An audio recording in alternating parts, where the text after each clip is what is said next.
been here with the Foreign Better team for having me. I think this is my 8th year at the Foreign Better, and I am so grateful to be part of this Foreign Better family.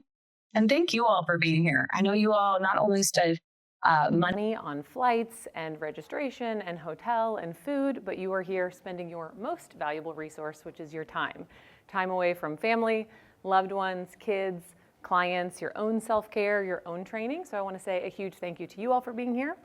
And before we get started, I want to learn a little bit more about you all. So raise your hand if you identify as a personal trainer or strength coach. Okay, a lot of you all, I figured that with Perform Better. Okay, how many of you all coach nutrition? Okay, anybody do group fitness? Okay, yoga, Pilates, anything like that? Okay, cool. Now, I have another question for you all. I want everybody to stand up really quickly and listen carefully. I want you to stay standing if you have been in this industry for 3 years or longer. So sit down if you've been in it less than 3 years. Okay, stay standing if you've been in it 5 years or longer. 10 years or longer. 15 years or longer. Whoa, I have goosebumps. 20 years or longer. Wow, how long have you been in this industry? 2001. What's your name? Jackie. Everybody give Jackie a round of applause. 2001, 23 years in this industry. Now, I'm not surprised that she is still here continuing to do professional development, because that's how you build a lasting career in this industry, is you never stop learning. So huge thank you to you, Jackie, for being here and for all of your important work. I don't know about you all, I think we have the best job in the entire world. We not only get to help our clients add years to their life, but we get to help them add life to their years. And every single day we have the opportunity to positively impact the lives of other people. And that's what we're going to talk about today. So today we're going to be talking about how to coach women better. Now, I have been giving some version of this presentation for about 7 years now, and I've written and given a number of other presentations, but I always come back to this one because it is so important and because it's education that you all probably aren't getting elsewhere. So, and has anybody heard this presentation before? Okay, cool. One person. Awesome. This is great. So this is going to be new for a lot of you all. So I was going to say, if you have heard this presentation before, I think it's really important. It's like going back and reading a good book for the second or the third or the fourth time, right?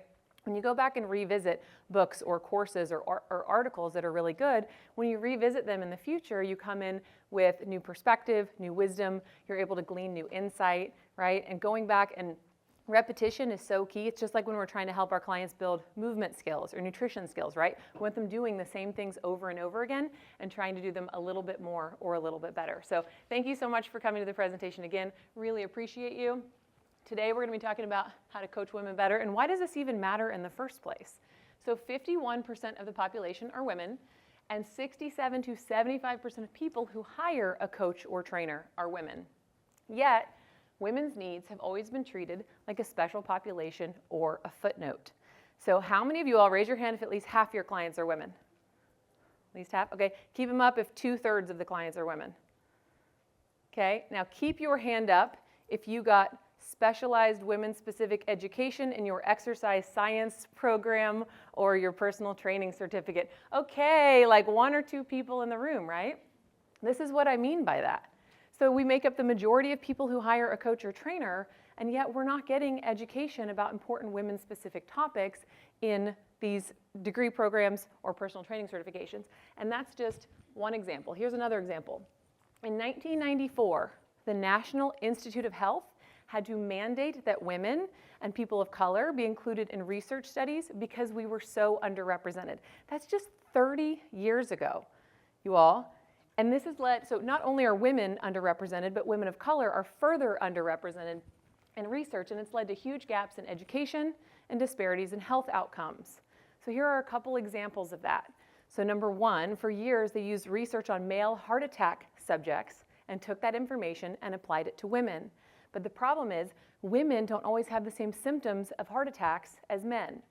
So women will often get jaw pain, neck pain, back pain, stomach pain, rather than the crushing chest pain that men get. Or they'll feel, exhausted or dizzy or lightheaded with no chest pain at all. But they didn't know this until they started studying women more. And so that led to like devastating outcomes, misdiagnosis, delayed diagnosis, right, for women with heart disease. And we know it's the #1 killer of women. Another example is black women here in the US, 3 to 4 times more likely to die in childbirth than white women, even when correcting for impactful variables like age, socioeconomic status, and education, right? Meaning the only variable left is medical bias or racism. So clearly, we've got a really long way to go. We've made progress, I will say that, but we've got a long way to go in the health and fitness industries when it comes to giving all women the coaching and care they deserve. When we're talking about coaching women better, we're not just talking about anatomical and physiological differences. Yes, it is very important to understand pelvic health, pelvic floor, menstrual cycle, menopause. All of those topics are really important. And some of the most overlooked are the psychological and emotional differences when it comes to coaching women. And these are the most overlooked by coaches and trainers. How many of you all have clients that come to you because they're uncomfortable in how their body looks or how it feels, right? Pretty much all of us. And not having an understanding of how to coach to that is a really big gap in our education. So I'm going to talk about a lot of topics today. Some of them, probably a lot of them, are going to be brand new to you. I'm going to share a lot of stats and facts and figures. Most important thing, right, is not for you to be able to recite what percentage of, people who hire a coach are women, or, stats about, maternal mortality. Most important thing to walk away with is a deeper understanding of your client's complex and unique relationship with her body and how it impacts her relationship with health and fitness. So we're going to talk about body image today. What is body image? Anybody have an idea? Perception of oneself? Yeah, the perception of yourself and what you believe. Yeah, perception of yourself and what you believe. Anybody else? Yeah? The way you feel about your perception of yourself.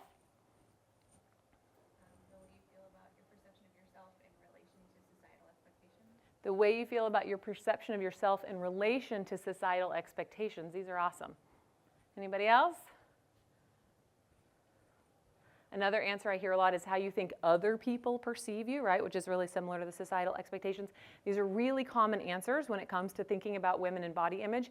And it's my hope that I can expand your definition of women's relationship with their bodies in this conversation. So I'm going to talk about today 5 important factors affecting women's body image. We're going to dive into each of these in a little bit. I'm going to list them first. Number 1, does your client feel safe in her body? Safety is a baseline human need, as we all know. It's really important for your client to feel safe in her body. Does she feel comfortable in her body?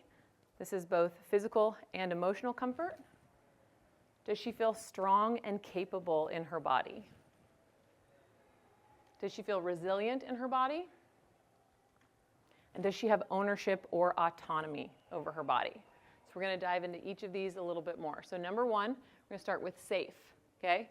We know safety is a baseline human need. When we don't feel safe, right? Nervous system, we go into sympathetic overdrive. It's more difficult to learn new things. It's more difficult to retain information. 81% of women in the US report experiencing street harassment. I've been in downtown LA since Sunday, right? And truly, I changed what I wore when I was walking around in an attempt to try to, right, receive less street harassment. That number is as high as 99% in other countries. 1 in 3 women globally, at least, are survivors of sexual assault. 30% of women here in the US are survivors of intimate partner violence, also known as domestic violence, okay?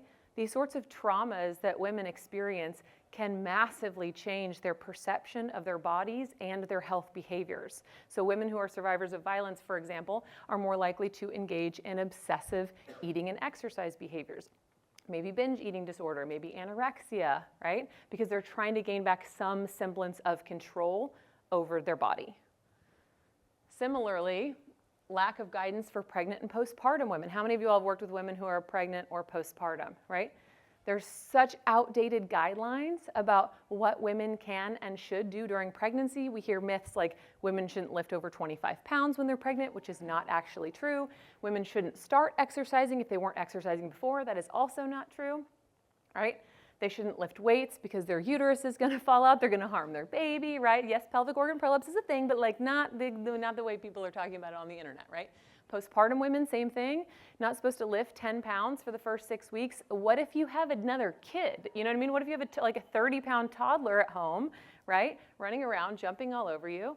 So when women don't feel safe in their bodies, it changes what they're willing to do and what their health behaviors are. Nike did some research a couple years ago and found that the number 2 drop-off point for women in physical activity is pregnancy, which means that is the second biggest time in their life when women stop participating in activity and sport because they don't know what's safe for them to do. Okay, number 1 is puberty. We'll get to that in a little bit. Does your client feel comfortable in her body? So this is both emotional comfort and physical comfort. So we're thinking about emotional comfort. Does your client struggle with anxiety, depression, mental health issues? Is she embarrassed or self-conscious of her body? Again, how many of you all have clients that come in embarrassed or self-conscious of the way that their bodies look? That's why they often hire us, right? Because they don't like the way that they look or the way that they feel. Physical comfort. Does your client have chronic pain or illness? Does she have endometriosis? Does she have painful periods? Is she in perimenopause and menopause and having a hot flush every single hour for like 10 years, right? Do you think that's going to change whether or not she wants to go to the gym and raise her core body temperature and get all sweaty, right? She has really heavy periods and she's going to bleed all over herself at the gym or have to leave and change her tampon in the middle of her, I see like heads now. Women are like, yeah, you don't know what happens sometimes, right? You think that's going to change what she's doing with her body and what she's willing to do and participate in? Is she in a larger body? Does she fit comfortably on the machines? Can she find workout clothing that is comfortable and supportive for her? See the women nodding their heads. If you can't find a comfortable, supportive bra, right? You don't want to run. You don't want to do high impact exercise. You don't want to do box jumps, right? Like it changes what you're willing to do. Strong and capable. How many of you all grew up hearing run like a girl, throw like a girl, right? Right? We grew up hearing these things, and depending on the environment in which your client grew up, she might have grown up thinking that women aren't strong and capable, right? I come from like the most amazing, progressive, like intelligent line of women. Both of my grandmothers went to college. Both of them were activists.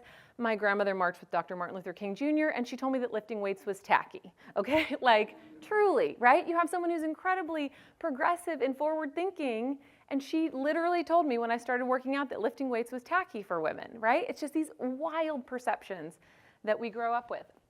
Illness, injury, age can all impact how strong and capable women feel in their bodies. How many of you all have clients who you have to put more weight on the bar or encourage them to lift heavier, right?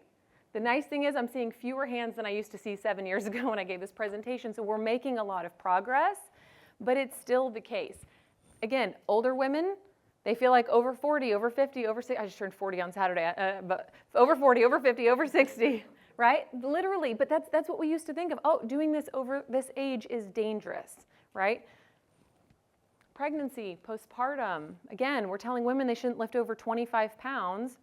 Meanwhile, when their kid's 6 or 7 years old and weighs 60 pounds, right? I promise you, moms are constantly 60-pound kid on this hip, grocery, diaper bag, backpack, baby carrier, right? You have to be strong. Literally, being a mom is a freaking strength sport, right?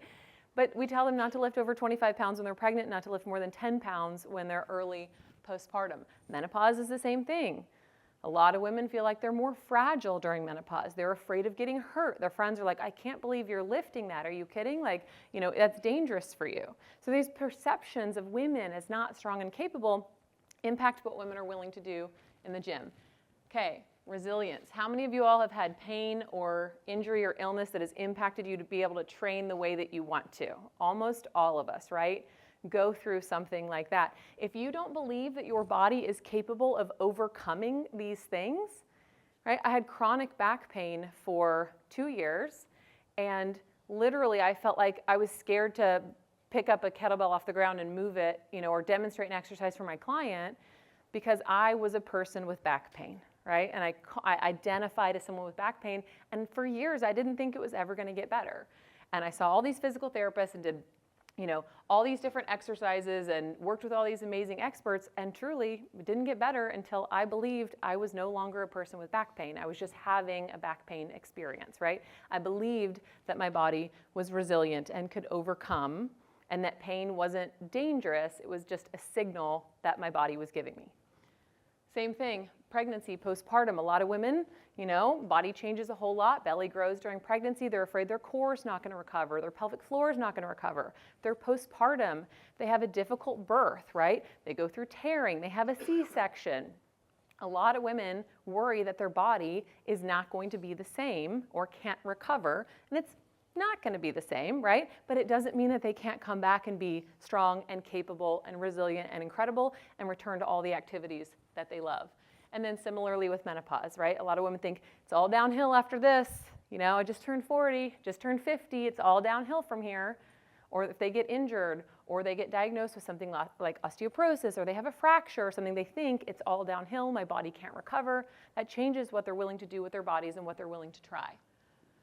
Ownership and autonomy. So they might have grown up in a household or a culture where they didn't get to make a lot of decisions about themselves. What clothes they wore, what sports they played, what friends they had, what after-school activities they did, right? Did she grow up getting to make choices for herself about her body, right? We all know that telling our client what to do, right, with themselves and their body doesn't work the same as helping give them ownership and autonomy over the choices that they make. We know there's so much more buy-in when they get to be part of the decision-making process. Same thing with pregnancy. You get pregnant, your body changes dramatically. All of a sudden, a lot of women, how many women in here have been pregnant before? Feel like your body maybe doesn't belong to you. All of a sudden, you're having to make choices that aren't just about you, but are also about the health and safety of your growing baby. So it can be, and when you get pregnant, people ask you questions about yourself or just about your baby, right? Like truly, that's what everyone seems to be concerned about is the health of the baby. Same thing with postpartum.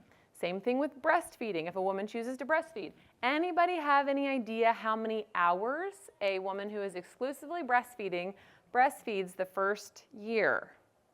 Any ideas? Hours? Okay, so you said 5 hours a day. Oh, 25 hours a day. That probably feels like it. Anybody have, just throw guesses out. I've gotten a guess of 75 hours. So like literally you all aren't going to shock me. Yes. Wasn't it the equivalent to a full-time job over a year? It was like 2,000 hours. It's 1,800 hours. So 35 hours a week is the amount of time that a woman who is exclusively breastfeeding spends feeding her child. So 35 hours a week, 5 hours a day. Do you think that changes the choices that she makes about herself and what she's going to do and whether or not she can make it to the gym, and especially if she goes back to work and she's trying to juggle all of this, and then if her baby's in daycare and then she's trying to pump and then she's cleaning and then I saw somebody say breastfeeding is free if you don't value the labor of women, right? Like, come on. Truly, the hours that you spend pumping and then cleaning and then it's enormous. And even if you are not breastfeeding, even if you are, kids still eating about 5 hours a day no matter what. It's just whether or not they're attached to you or you can get significant help with it. Those types of experiences change women's relationship with health and fitness and their body and exercise. And so, why am I so passionate about all this stuff? Well, I'll tell you a little bit about me. I have been in the industry for over 20 years. I am a certified strength and conditioning specialist by trade. I'm a former gym owner. I had a brick and mortar gym in Lexington, Kentucky for 10 years. I'm a former figure competitor and dabbler in powerlifting. So I got into health and fitness in 2004, early 2004. And as soon as I did, I started reading everything I could get my hands on about coaching and training. Anybody remember internet fitness forums? Yes, before Facebook was a thing, I was all over those. Books, courses, conferences, mentorships, and more. And I quickly realized that the issues that my clients and I were dealing with, like I wasn't hearing about any of that stuff in any of these places. And so I was dealing with, and you'll learn about this a little bit more, Hashimoto's and PCOS and pelvic floor issues. And my clients were going through menopause and they were pregnant and they were postpartum. They were struggling with endometriosis and painful periods. I wasn't hearing anything about this anywhere. And so in 2011, I co-founded an organization called Girls Gone Strong, and we quickly became known as the leader in women's health, fitness, nutrition, pregnancy, and menopause education, both for women and the coaches and trainers who work with them. In 2017, we started the GGS Academy. So we have 3 certifications for health and fitness professionals. One is our Women's Coaching Specialist certification. It covers coaching adult women across their lifespan. One is our pre- and postnatal coaching certification, which is specific to the pregnancy and postpartum period. And the third is our menopause coaching specialist certification, which is specific to perimenopause, menopause, and postmenopause. Now, all of these certifications, as you can imagine, don't cover just training and exercise and rest and recovery. We dive into coaching, psychology, anatomy and physiology, how it changes during a certain time in a woman's life, or how it changes across a woman's lifespan. We talk about nutrition, supplementation, right? We talk about behavior change psychology, how to actually help our clients do the things that we want them to do.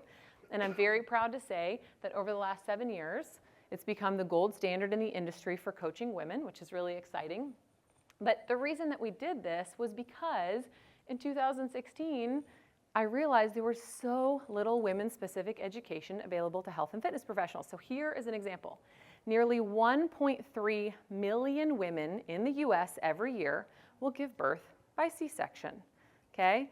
In a C-section birth, they cut through 6 to 7 layers of tissue. Sometimes they have to rearrange the woman's organs to get the baby out. And there is no automatic referral to physical therapy after this happens. What I said was just really powerful, you all. That's what it was. Right? I manifested it. Is that okay? The hand's on. Okay. Oh, I thought the universe was backing me up there for a second. Okay. That was a little scary. Okay. All right. Definitely. We'll definitely got the heart going. Okay. All right. Again, there's no automatic referral to physical therapy after a woman goes through that surgery. It is not the same with an ACL rupture, right, or a rotator cuff surgery. There's an automatic referral to physical therapy. And until we published our first pre- and postnatal coaching certification in 2017, there were no return to exercise guidelines for women post-pregnancy. Literally.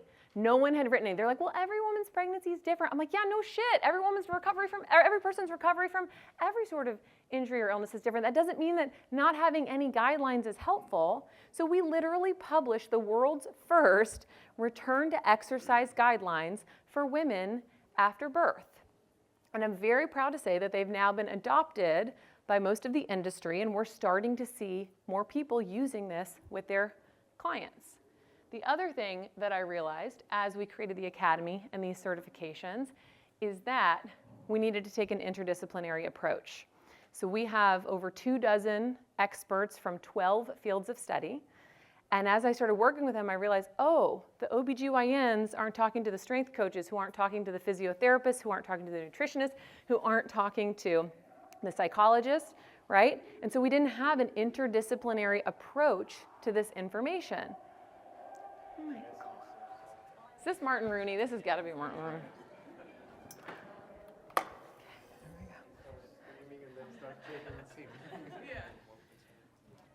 So I realized that these professionals weren't all talking to each other, and that's how we end up getting things like don't lift more than 25 pounds when you're pregnant, or no automatic referral to pelvic health physiotherapy after a major surgery. And by the way, they send you home, at least in the US, on like day 2 or 3 of having a C-section. They're like, here's your baby, good luck, right? With very little guidance on how to recover from that major surgery. So that's why we felt it was so important to create this academy, to create these evidence-based interdisciplinary certifications for health and fitness professionals. But before all of this, before Girls Gone Strong, before the academy, before educating these professionals, I grew up as the youngest of 3 girls in a single-parent household. My mom went back to law school when I was 7 years old, so I spent a lot of time by myself, ate primarily fast food, convenience food. I realized I didn't really eat anything that wasn't beige until I was about 19. Not so great for my health. It was grilled cheese, ramen noodles, potato chips, cheesy potatoes, all that kind of stuff. But I grew up in a low-income household without a lot of parental supervision, right? And I was a picky eater, so that's what I ended up eating. So I was an active kid. I was a competitive gymnast for 5 years. I know most people don't look at me and think gymnast. They're always like volleyball. I'm like, nope, gymnastics, right? Definitely don't look like the women competing in the Olympics right now, but that's okay. Did that for about 5 years. I was a cheerleader for a couple years, but at the end of high school and beginning of college, became very sedentary and gained a significant amount of weight. And so in 2004, this was taken with a disposable camera. Who remembers disposable cameras that you take to Walgreens and get developed, right? And I am looking up in that picture because I'm so embarrassed of how my body looks. I was telling my roommate not to take, I didn't want my head in the picture. She failed. But so this was the very beginning of 2004. And I was a junior in college, and I felt uncomfortable with my body and how I looked and how I felt. And so I hired a personal trainer, but I was a broke college student, so I could only afford that for about 6 weeks. But I absolutely fell in love with strength training, and it was like the catalyst for me to get started. So about 8 months after that, I started dating a personal trainer at the gym, which is much more economical. 10 out of 10 recommend. Got all my free training programs. And he was a competitive bodybuilder and powerlifter, and I got thrust into the world of intense exercise very quickly. I am so pissed on the left there because I haven't had carbs in like 12 weeks. That's why I look so angry. But I competed in powerlifting in 2005. I competed in figure competitions in 2006, 7, and 8. And then after my last competition in 2008, as you can imagine, when you're eating like 900 calories a day and doing 2 hours of cardio, and you stop doing those things, your body will rebel and rebound. And so after my last competition in 2008, I ended up gaining a significant amount of weight back and really, really struggling. And all of these people were like, are you still working out? Like literally like making negative comments about my body, asking me questions, looking like shocked at how my body looked, right? And so I was 24 years old, and I could literally like hardly get up off the couch to get a glass of water because my body was sore, swollen. I was physically depressed. I wasn't emotionally depressed so much. It was upsetting, but I was very physically depressed. I felt like I could like literally hardly get up off the couch. So I went to the doctor, and I was diagnosed with Hashimoto's hypothyroidism. So I have autoimmune thyroid disease, polycystic ovary syndrome, and adrenal dysfunction. So there was a feedback loop issue between my brain and my adrenals. So I was diagnosed with this at 24, and it was really devastating for me because for the last 4 or 5 years, I had become known as like the really fit, lean, like fitness girl, right? I see you all nodding your heads because you probably know what it's like for people to identify you that way. And all of a sudden, I wasn't that anymore. So I was like, okay, well, if I can't be the really lean girl, I'm going to be the really strong girl. I'm going to get as strong as I can. I'm going to go back to powerlifting. So I went back, decided to muster up the little itty bitty amount of energy that I had and trained for my second powerlifting meet. So I competed in powerlifting in 2009, felt good, hit some PRs, had a good time. And I was like, all right, this is my thing. This is what I'm going to do. I'm going to be the strong girl. I can't be the lean girl, but who cares about that anyway? I care more about what my body can do than what it looks like, which is actually a trap, just so you all know. It's the same shit with a different cover on it, right? When we put all of our self-worth in what our body can do. But that's what I was doing at the time. And so competed in 2009 and spent the next couple of years trying to get my body under control, my Hashimoto's under control, my PCOS under control while training for powerlifting. And then January 4th, 2012, I hit my second wall. I found out my dad was sick on a Saturday, and he died that Tuesday night of pneumonia. And about 2 weeks later, I was working out in the gym, and I injured myself deadlifting, kicking off 2 years of chronic back pain. And about 8 months after that, I left a 6-year relationship, and I left the home and the business we had together. And I moved back home with my mom. And I felt like a complete failure. I, by that time, had started Girls Gone Strong. I had co-founded Girls Gone Strong with a number of other women. And to get my mind off things, I went to a GGS meetup in Baltimore, Maryland at the end of 2012. And all the women there were like doing weighted pull-ups and deadlifting double their body weight. And I was lying on the ground doing breathing exercises because I was having so much back pain. And I got up to go to the bathroom, and I noticed a scale in the bathroom. You probably know where this is going. I hadn't weighed myself in a long time because I'd moved home with my mom. There wasn't a scale at her house. And I stepped on the scale, and I looked down, and I was only 1.5 pounds less than I had been when I had started my journey earlier, so about 8-9 years earlier. So obviously my body composition is different, but to me, that number on the scale only being 1.5 pounds different was like qualitative proof that I was a failure, right? All these women, badass women, doing weighted pull-ups, deadlifting double their body weight. I can hardly bend over and tie my shoes. My weight is almost the same as it was when I had started. And here's the thing, I wasn't the only one criticizing me.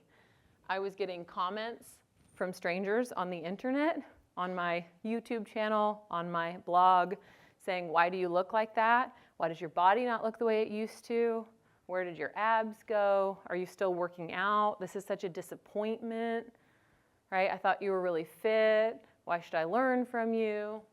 In my community, I had another woman in my community tell other women not to come to my gym because they might look like me. And then my colleagues, I hosted an event at my gym called Train Like a Girl, teaching professionals how to coach women. And another one of the speakers came to my gym and stood in my office and made fun of my body to my staff, okay? And here's the thing about all of this. My body wasn't even that far outside the quote unquote norm of what we think to be fit, right? Did anyone happen to see this picture? This was a picture I posted in 2016. It went mega viral. It reached 464 million people worldwide. I posted on January 1st. Do you want to know what was so amazing about this picture? Is that I said I liked my body and didn't want to change it. It was literally international news. I'm not kidding. Like when you translated the headlines back to English, it was like, woman in U.S. likes her body. And it was a fucking headline news, you all. Literally. Okay? But here's the thing. I'm receiving, and the comments on this reaching 464 million people across the internet, right? You can imagine the types of comments that I was getting. But my body, I was receiving all this backlash. It's not that far outside the norm of what we consider fit. So what do I mean by that? Well, I'll tell you. Okay, there we go. This is an exercise from Dr. Larissa Mercado Lopez, who is a contributor to our coaching certifications. She says if you go to the internet and you Google fit woman, what do you see? Depending on your algorithm, right? It'll change a little bit. There's often a lot more blondes on here, but we see women who look young, white, lean, no visible disabilities, cisgender, meaning the gender they identify with matches the sex they were assigned at birth, feminine presenting, they have nice clothing, they look like they have access to nice facilities, right? How many of our clients look like this? Almost none, right? And so you can imagine if they don't fit in this circle, right? If they're interested in health and fitness, I can promise you the algorithm is serving them images that look like the other women all day long. And so we only process about 8% of the images that we see consciously. We see around 10,000 images a day. That number's from a few years ago. It's probably even more now that we're spending even more time online. We see about 10,000 images a day. We only process about 8% of what we see consciously. So you can imagine if someone is interested in health and fitness, the algorithm is serving them ads, especially if they're in menopause, especially if they're postpartum, snap back, get your pre-baby body back, right? Take this menopause supplement to balance your hormones. All of these things, this is what they're getting served. And so it's reinforcing. So we're only processing 8% of this consciously. It means the other 92% of the image we're processing subconsciously, and it is shaping what we believe to be good and true and right in the world. And so if our clients want to get fit, but they think that's what fit is, how far out of reach does that feel for them? How do you think your client feels if they want to come to your gym, but they're in a larger body? How many of you all hear people say, I want to go to the gym, but I have to get in shape first, right? They literally think they have to get in shape before they can go to the gym. Okay, so what if they're in a larger body and they're older? What if they're in a larger body and they're older and they're a woman of color? What if they're in a larger body and they're older and they're a woman of color and they have a visible disability, right? You can start to see how maybe the gym doesn't feel safe for them. They don't feel comfortable in the gym. They don't feel strong and capable if they don't look like this, right? And so it shapes their perception of what they think fit is, what they think is possible for them, and what they're willing to do and try with their bodies. So, okay, we're going to dive in really quickly to 4 common body image struggles that our clients are experiencing that further reinforce how it impacts their relationship with health and fitness. So number 1 is believing their bodies must look a certain way to be worthy or beautiful. So we're supposed to be small, but only in certain places. We're supposed to be lean, but not too lean because that's gross, right? We're supposed to be, I hope you can hear the sarcasm in my voice. We're supposed to be curvy, but not fat because that's the worst thing a woman could be. We're supposed to be toned, but not too muscular because then we look like a guy. It's ridiculous. And, oops, sorry. And we have this really narrow definition. I'll let you all take pictures. We have this really narrow definition of like what our bodies are allowed to be, and it literally changes year to year.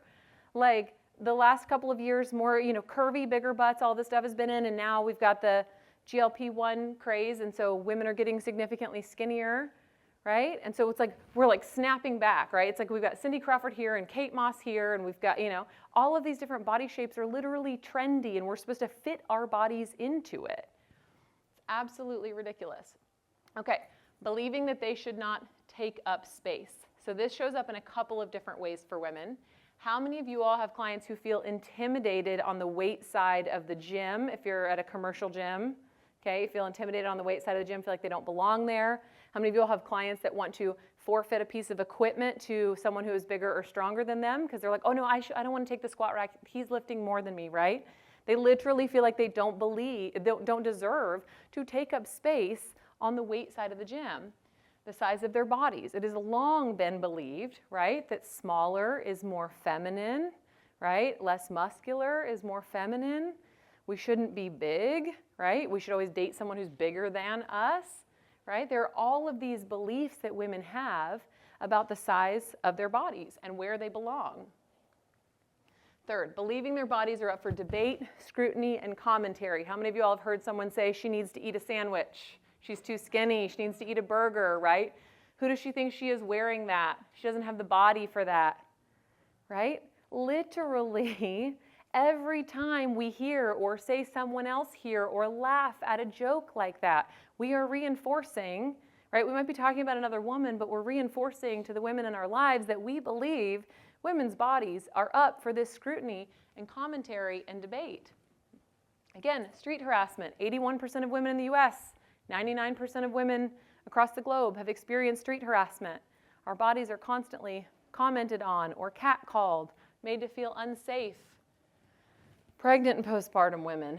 The commentary on pregnant and postpartum women's bodies. You're so big. You're so small. You don't even look like you're pregnant. Are you sure you're not having twins? Are you about to pop? How far along are you? Right? And then about your birth choices, like, oh, are you doing a natural home birth? Are you going to get, you're not going to get an epidural, are you? A C-section? Oh my gosh, I can't believe you're having a C-section. Are you going to have a natural birth? Right? The amount of commentary, you're breastfeeding, right? The amount of commentary that women get about their bodies and their choices is ridiculous. And here's the thing, you might think telling a woman she doesn't even look pregnant is like a compliment because she's not too big. What if she's had multiple miscarriages? What if she's terrified of losing her child? What if being a mom is all she has ever wanted? She's had 3 miscarriages, she's pregnant again, she's early on, you tell her she doesn't even look pregnant. Like, can you imagine how traumatizing that is, right? And then after a woman's given birth, they're like, you don't even look like you've given birth. I promise you, she grew and created and birthed a human. That is not the most impressive thing that she has done, is looking like she hasn't given birth, right? But we take it as like the compliment, the highest compliment we can give a woman who's given birth is telling her that she doesn't even look like she just did this incredible thing that she did. And then again, breastfeeding women. Depending on where you're located, there are states in which it was not even like legal, or like you weren't even legally protected to breastfeed your child in a public space, right? So we know women are breastfeeding 5 hours a day, right? What are they supposed to do if they have to feed their child and they're not even legally protected to do it in certain places? I believe those laws are changing, but you can see, and again, the commentary, ooh, that's gross, or I can't believe you would do that here, or oh my gosh, you should cover up, or oh, you're still breastfeeding and your kid's over 1, that's disgusting, right? Like the commentary is absolutely ridiculous. Believing their body is to be of service to others. How many of you all, don't knock this down, okay? How many of you all have female clients who express guilt for taking time away from their families? Raise your hands up high. Time away from their families to work out. How many of you all have male clients who do the same? Okay, you have 2. Okay. So I don't know if that's progress, but truly, like 70% of the hands in here were raised for women who express guilt taking time away from their families to care for themselves, right? And they talk about doing it. They're like, oh, well, it makes me a better mom, it makes me a better partner, it makes me a better, it's like the oxygen mask analogy, they say like put on your own oxygen mask before assisting others. And so women are like, oh, well, I work out because it makes me a better mom, makes me a better partner, makes me a better sister. How about you work out because you're worthy of your own care? I don't know. How about you're just worthy of it outside of your relationship to anyone else or your ability to care for them more? The other way that women often feel like their body is to be of service to others is to constantly feel like they have to be attractive or sexy or sexualized, right? And it's no surprise that women feel this way because it has been consistently reinforced in media and the images that we have consumed. So it doesn't matter if it is a magazine or a snack or a burger, or I don't know, I guess clothing, American Apparel, now open. I don't know what they're trying to sell here, but I do know that that is a woman on her back with her arms held down with strong implications of gang rape, right? Dolce & Gabbana? Here's the thing. If your clients are in their 30s, late 30s, 40s, 50s, right, which are most of our clients, the people who have the time and the resources to work with a coach or trainer, they grew up seeing images like this. And they grew up seeing magazines like this. This is Girls Life magazine. This is aimed at 10 to 14-year-old girls. It says, your best beach body, flat abs, toned arms, lean legs, and major confidence. Wake up pretty, as if that's really important. Get a better body now. Are you sending him the right signals? Guys spill what they wish you knew. Hey, 10-year-old girl, you sending this guy the right signals to make him think that you're interested or sexually available to him? Right? These are the images that our clients grew up reading. We devoured these magazines. And this is what we're reading. And if you look at Boys Life magazine, it's like adventure, do this thing, get your Eagle Scout, whatever. Like, here's what's possible for your life, And literally, this is like wake up pretty.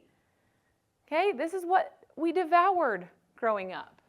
I like the one that says I gained weight and lost a job. Oh, I gained weight and lost jobs. Great. Yeah, 10 years old. Yeah, it says like a supermodel spills all or something. It's just so ridiculous. And today's challenges with social media are even more complex. So some studies have found a correlation between time spent online and low self-esteem and body dissatisfaction in teen girls. So that's not surprising. A 2020 exploratory study by Facebook researchers found that 66% of teen girls on Instagram experienced negative social comparison. 52% said it was caused by images related to beauty. 32% said that when they felt badly about their bodies, Instagram made them feel worse. So often we follow people on there for like fitspiration, right? But what you come to realize when you kind of take a step back is you're like, I'm just looking at these pictures and feeling worse about myself every single time. It's not motivating me to do anything. I'm just feeling like I'm not good enough and my body doesn't measure up. And so 81%, this is a 2016 Dove Global Beauty and Confidence Report, and it found that 81% of women in the US and 80% of women in Canada are dissatisfied with their bodies. So it is not surprising that 40 to 60% of elementary school girls are concerned about their weight or becoming too fat. okay? Because these women that you all are working with are significant role models for their children. So this is not surprising. And here's the impact on young girls. So young girls who struggle with body dissatisfaction and self-esteem are more likely to engage in smoking, alcohol abuse, early onset sexual activity, and more likely to struggle with teenage pregnancy. Here's the other impact, okay? 79% of young girls say that when they don't feel good about their bodies, they opt out of activities that are important to them. 79%, okay? That means that they are not trying out for the soccer team, they're not going out for the school play, they're not running for class president, they're not raising their hand in class, right? Think about the compounding effect of that starting in elementary school all throughout their life. You heard me say that pregnancy was the number 2 drop-off for women in sport and activity. Number 1 is puberty, right? Young girls start developing, their body changes, they feel uncomfortable, right? They don't like their body. They're less likely to engage in activities that they love. 85% of women report the same. So how many of you all know people who don't want to go to a wedding or reunion because they don't like how their bodies look? They don't think they have anything to wear, their body doesn't look good. How many of you all know women who don't want to be in pictures or videos with their family, or they hide behind people in pictures or videos, right? How many of you all know people who don't go to the beach, right? Don't go on vacation, don't want to wear a bathing suit, or if they do, they won't get in the water to play with their kids because they don't like how their bodies look? You all, women are opting out of their own lives because they don't believe that they're beautiful enough to participate. They are opting out of their own lives because they don't think that they are beautiful enough to participate. And these aren't just stats. This woman says, when I talked about not taking photos or videos, this woman said, I always say this, my mom died when I was 17. She hated having her photo taken, so there are hardly any of her, and I hate it. This message is so important and so beautiful. I don't have a single picture of my mom attending my wedding for this very reason. This album looks like she wasn't there, and it makes me very, very sad. This makes me sad. My fiance died at 40, 3 years ago, and I avoided any photos, and so I don't have many of us together. This hit home for me personally when my sister died very unexpectedly 2 years ago. I actually had to cancel my Perform Better talk. She had an aortic aneurysm in her backyard and died immediately. And she struggled with her body her entire life. And she refused to pass those struggles on to her 13-year-old daughter. And I have hundreds of pictures of her laughing and smiling and living her life because she refused to be the one who would pass her own struggles on to her daughter. These aren't just stats. These are impacting real people's lives. And here's the thing, is that you all have the opportunity to have a massive impact on your clients' lives. Because we can talk about social media, we can talk about TikTok or Instagram or whatever, but here's the thing. Dr. Leslie Sim, who's a child psychologist and clinical director of eating disorders at the Mayo Clinic, says moms are probably the most important influence on a daughter's body image. That means you all have the opportunity to help your clients feel safe and strong and comfortable and capable and resilient, and show them how to have ownership and autonomy, help them believe that they are worthy of their own care. And when they do that, they are role modeling that for their children, right? So you all have a powerful opportunity to not just help your clients, but to literally change the trajectory of the lives of their children as well. You're on the front lines of these conversations. You all are there. They come to you. Women are hiring you at a vulnerable time, right? People don't hire a coach when they feel good, right? People come and hire a coach or trainer when they're struggling. And so they're coming to you at a vulnerable time saying, I don't like this about myself. I'm uncomfortable. I'm unhappy. My marriage is struggling. I don't want to be intimate with my husband. You know, whatever. These people share a lot of stuff with us, right? We become like therapists in some ways. And they're coming to you at this very vulnerable time. And you have the opportunity to be a tremendous force for good in their lives. So,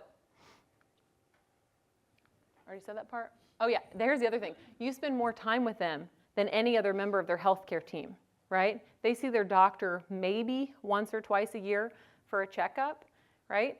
You are the person who spends hours with them every single week, so you can have the most influence on their lives more than any other member of their healthcare team.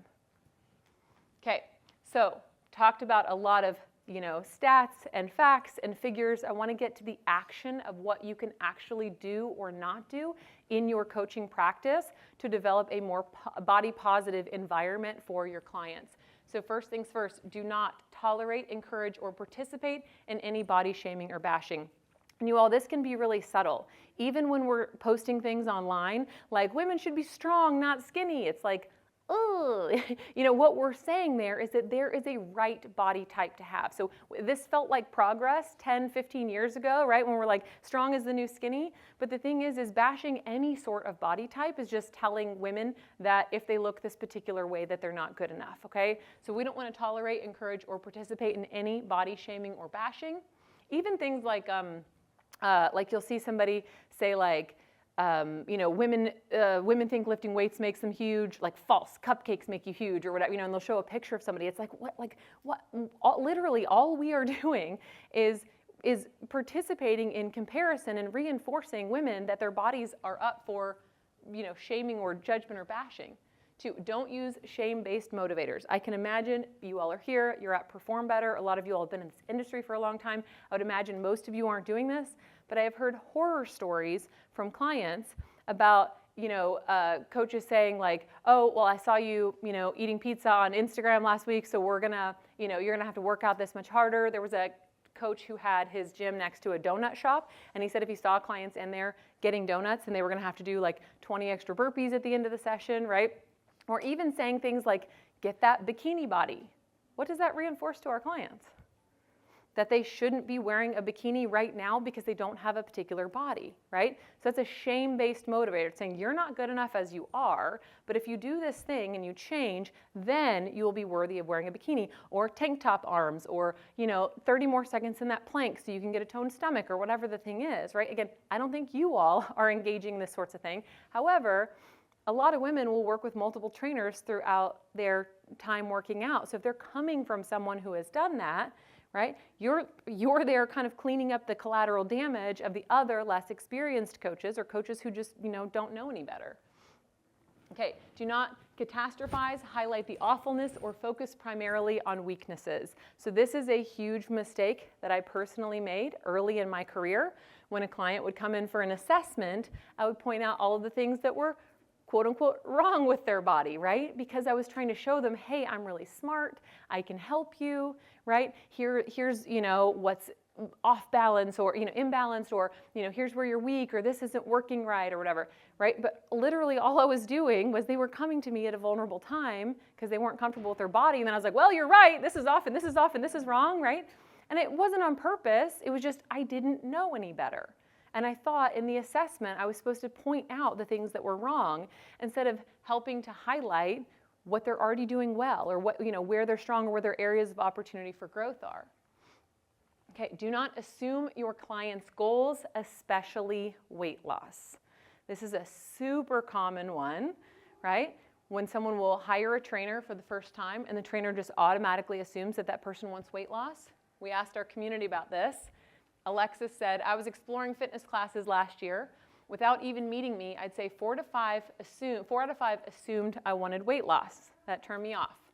Danielle says, the absolute worst part about joining a gym is doing this stupid health assessment that's really just trying to sell personal training. It doesn't matter what you say your goals are, they're right there ready to neg you into weight loss-centric training and classes. Denise said, yes. I went to a trainer who asked what my goals were, and I said to get strong. And she said, so to tone up and lose some weight, yeah? Never went back. This woman said, this is so true. The first coach I spoke to, without asking my goals, started talking to me about toning and sculpting, except my goal was to get stronger. I told him I wanted to learn how to do pull-ups, and he laughed and told me, that is very hard. Needless to say, I found a different coach. And again, I do not think this is you all, right? However, these people are saying, I went to 4 out of 5 people. People are going to a number of different coaches, interviewing them, trying to see who they might want to work with, right? And these are the kinds of experiences that they're having. So they're nervous coming in to see you, right? And you have the opportunity to do it differently. You have the opportunity to ask them what their goals are. To say like pull-ups, hell yeah. Like that's, I think we could do that within 6 months. I think we could do that within a year. Like I can help you write a progressive strength training program that's gonna help you nail your first pull-up by Christmas or whatever the thing is. You have the opportunity to listen to them, to work with them, to figure out what their goals are, because some people might not know. They just come in, they don't feel good, and you're like, okay, ask them a little bit more questions about what their hopeful future and vision is for themselves and their life. Help them figure out what their goals are. Okay, don't assume your client's ability based on how their body looks. So we did some surveying within our community several years ago. We found out that one of the biggest mistakes that a lot of trainers were making is that they were overestimating or underestimating their client based on how their body looked. So when women were underestimated, they felt insulted, angry, frustrated, or upset. And when they were overestimated, they felt apprehensive or unsafe. And they were significantly more likely to get injured, according to the survey, if they were overestimated. So if we're not going to assume their clients' abilities based on how they look, what are we going to do instead? What are we going to do if we're not going to make assumptions? It's a really, yeah, yes, take them through a proper assessment, right? Actually learn what they're, like ask them more about their experience with lifting or exercise or whatever, the modality that they're coming to us for. Do an assessment with them to figure out what their capabilities are and maybe what their training level is, how skilled they are. Oh, and of these women that we surveyed who said they were either underestimated or overestimated, 86% said they felt like they did not get a chance to reach their potential.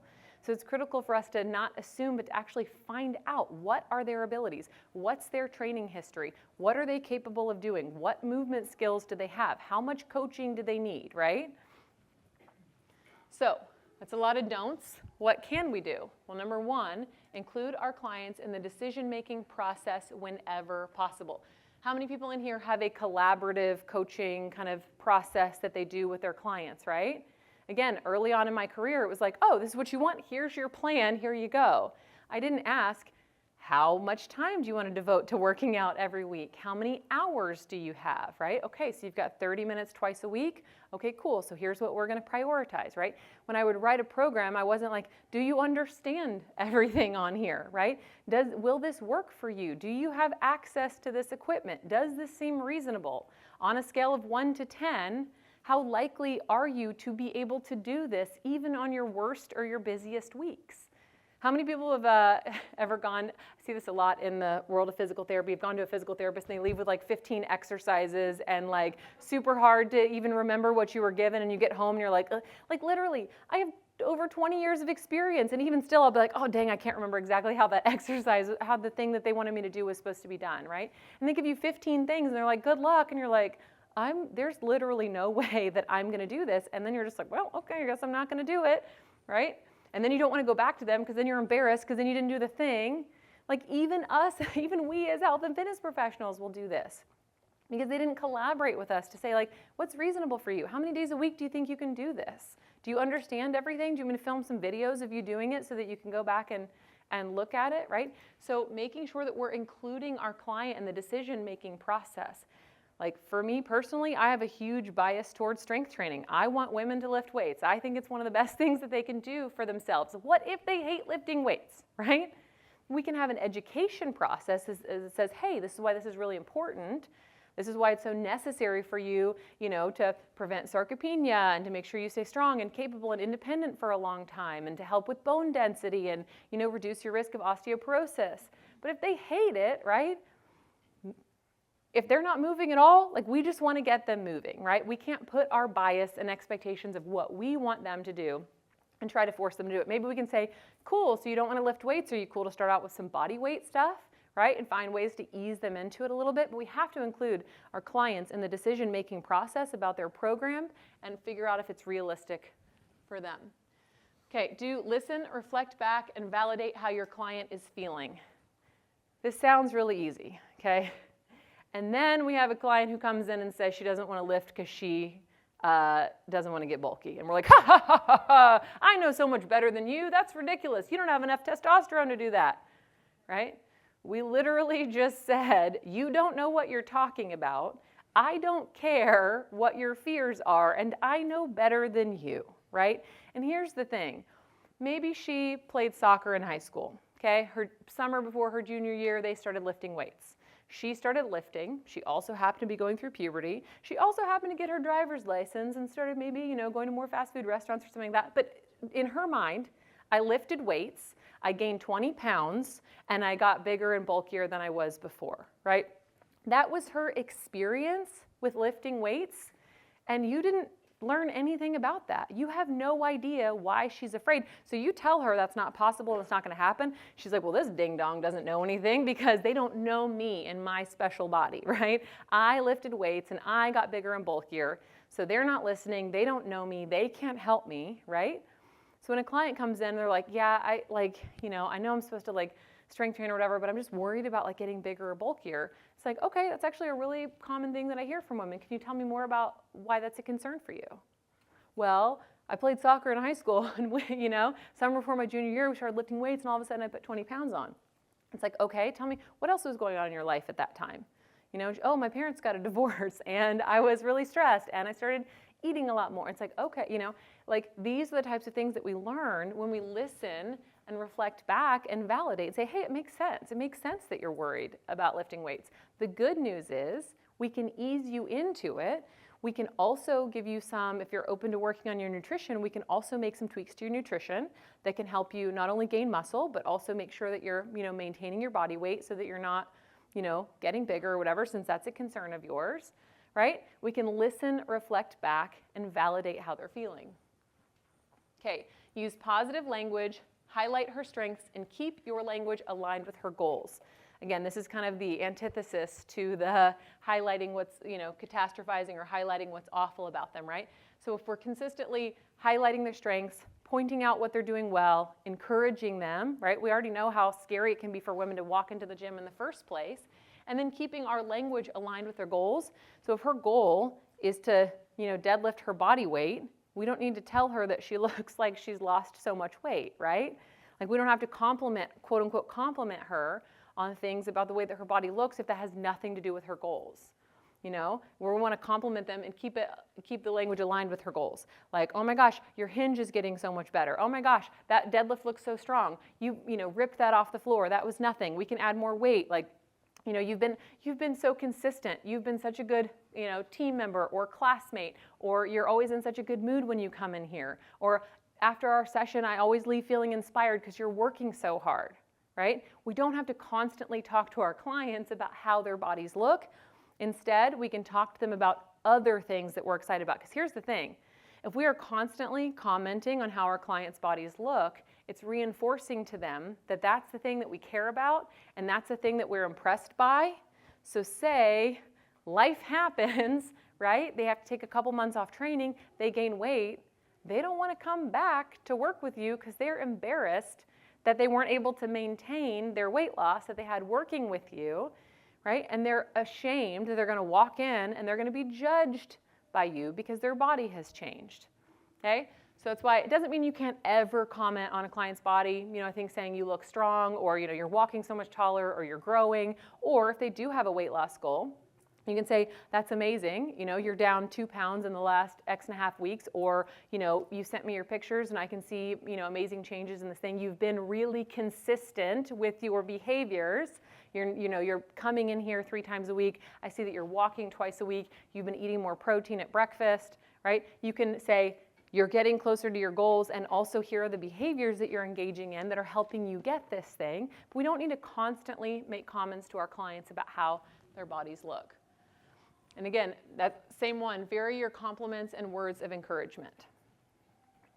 So we're not just talking about their bodies, and we're not even just talking about their performance, right? Because that can be fleeting. That can be fleeting as well. Anyone who has experienced illness or injury or had to have some kind of surgery or some sort of recovery or chronic pain or joint pain or whatever, only talking to our clients about how their bodies look and what they can do, It's much better to vary our compliments and words of encouragement. Same thing that I was saying before. Compliment their behaviors, compliment their effort, compliment their consistency, comment how they're always showing up for the other people in their semi-private training session. They're always being really encouraging. Be mindful of how you're coaching. So this is what my hands-on session is going to be about, okay? Language that you're using, right? Even this is relatively benign, but I had a client and I was saying something, I'd been working with her for like 2 or 3 months, and then I said something about glutes, and I pointed to my glutes, and she goes, oh, that's what glutes are. She's like, I've been wondering for the last 2 months when you say glutes, what glutes are, because I didn't think, right, to make sure that she understood what I was talking about, because I had this, this curse of knowledge, right, this assumption that she would know what glutes were, right? Other language. If they're in a gym, there's music playing. It's really misogynistic music. There's bitch, there's pussy, there's whatever. You're in a commercial gym and people are like, guys are like encouraging each other and like saying all kinds of inappropriate stuff to one another. Like, do you think your client feels really comfortable there, right? When and how you touch them. Always, always, always ask for consent before touching your client. I hope everyone knows this, but if you follow some of those creepy glute guys on the internet, right, they're not asking for consent, okay? Always pay attention to when and how you touch them. Always ask for consent. Let them know consent can be withdrawn at any time, okay? And help them understand why you're actually doing the thing, right? Don't just walk over and put your hands on them. Say, hey, actually when people do this exercise, if you don't, if I can, put my hands on your hips or whatever, I might be able to help you, improve your form a little bit, or you might be able to feel it a little bit more here. I might be able to help you get in a better position that'll help you access the muscles that you need to do this thing more effectively. So help them understand why you're touching them in the first place, your proximity to them, okay? Like, where are you standing? Are they on the ground doing a hip thrust and you're looming over top of them? Or are you down on one knee and kind of to the side, right? Same thing with like a barbell back squat. If you're going to be spotting someone on a barbell back squat for the first time, they haven't done this, they're like, why is this person behind me, right? And say, hey, when you do this exercise, like this is how this is spotted. Are you comfortable with this? If not, we can maybe put, grab another trainer or whatever and put them on either side of the barbell or whatever, but help them understand what's happening. Make sure you're paying attention to your proximity to them. If they're doing a Romanian deadlift, you're standing right behind them. They don't understand. Say, hey, when you do this exercise, it's actually really helpful for me to have like kind of a 360-degree view. So I'm going to walk around the back and to the side, if that's okay with you, right? Help them understand what's actually happening. Eye contact, that one's self-explanatory, but just pay attention to where your eyes are. If you're going to be staring at their glutes, tell them. Say, I'm going to be, truly. Say like, hey, I'm going to be looking at your hips. I'm going to be making sure that you're engaging your muscles properly, right? Help them understand why you're looking where you're looking. Training environment, again, really loud music, people cussing, people using misogynistic words. Exercise selection, again, that's going to be a big one that we're talking about today. We've done surveying within the GGS community to figure out which exercises make women the most uncomfortable to perform and how you can modify and make adjustments to their exercise selection or even the ways that or the variations of what they're doing to help them feel more comfortable.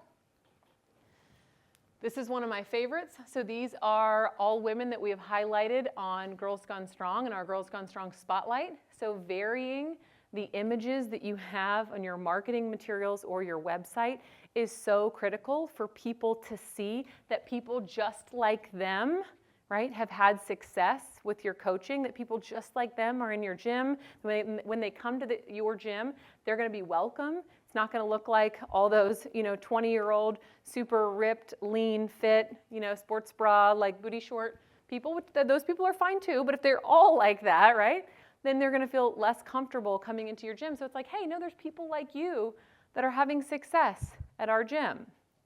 And here's the thing. Ultimately, you cannot make your client feel a particular way, right? They have to be responsible for their own reactions, their own feelings, but you can create an environment in which they feel successful and like they belong. This is Fusako Yokotobi. She's a 60-something-year-old Japanese-American retired librarian, breast cancer survivor, and powerlifter. So she's a former client of Girls Gone Strong. We worked with her about 8 years ago, And she said she felt comfortable getting into strength training in the first place because she came to our website. She saw women that looked like her on the website. She started to believe that she could get stronger and that strength training was possible for her. Then she ended up hiring an in-person powerlifting coach, and now she's a powerlifter. So you all, this is what's possible when you take the time to figure out how to create a training environment in which your clients feel safe, they feel strong, they feel comfortable, they feel resilient, they feel like they can have ownership and autonomy over her body. She comes from a culture where this is very looked down upon. She said so many people in her family did not understand when she wanted to take up strength training because women in Japanese culture are supposed to be small, they're supposed to be very feminine, they're not supposed to be muscular, right? But she's like, this is what I want for me. These are the choices that I want for my life. And following GGS helped her realize that she can have ownership and autonomy over her body. And now she's kicking ass in her 60s as a powerlifter. So that is all I have for you all today. Thank you all so much for listening. Thank you all so much for being here. Really quickly, I see there's a question. I was just going to say, if you want to learn more, a really simple way to do it, we have a ton of free 5-day courses at Girls Gone Strong. So we have like 15 of them about menopause, about pregnancy, about postpartum, about menstrual cycle, all kinds of different free courses. This is just one of them that we have. But if you pop on over to my Instagram and you DM me only the word, don't be like, thanks so much for your presentation. And also here's the word. It's a little automatic kind of tech thing that we have going on. So if you DM me only the word learn to and follow the prompts, then you can join our free 5-day course about menopause and nutrition. It's just one of our best courses. That's why the reason that I popped it up on here. But you're also welcome to DM me as well and ask for information about other stuff. So thank you all so much for being here. I know I had a question. Yeah? I don't know how much time we have. Where are we? Okay. Real quick, Yeah. when training competitive athletes, particularly in sports where weight and body composition do matter, Yes. I train sprinters, Okay, yep. and so if you're 25% body fat, you're not going to have success. Yeah, absolutely. So how do we motivate that person without denigrating them? Yeah, absolutely. And be realistic.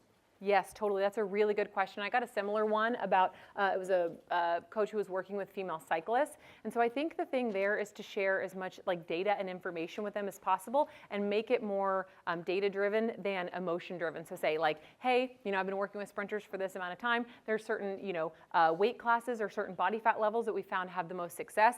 Here's what that could look like for you. Here's what some of the negative effects of that could be. Here's what some of the positive effects of that could be. Is this something that you're interested in? So instead of them walking in the door and you being like, nope, you got to cut. You know what I mean? Like you got to lose 10% body fat to have success. What you can say instead is, I've been doing this for this amount of time. I've worked with this many people. Here is the body composition or body weight of people who I found had the most success. Now, let's talk about what that might look like. And then again, go through with them like, this can be really tough. You're going to have to change your eating habits. You're going to have to do this. Like some women find that, this is kind of what happens with their relationship with food when that happens. But here are the positives, right? You're going to be faster. You're going to, have better times. You're going to do this and that. So help them understand the entire picture of what's going to be necessary for them to achieve that, and then let them make their own decision. So instead of telling them there's something wrong with their body and this is what they need to do to change it, let them buy into that process themselves and help them see both the positives and the potential negatives of doing that. There you go. You're welcome. And also, I'm in a Q&A room after this. I don't know where the Q&A room is, but I'm going to find it. And so I'll be in there for the next hour and 15 minutes. So thank you all so much. I really appreciate it.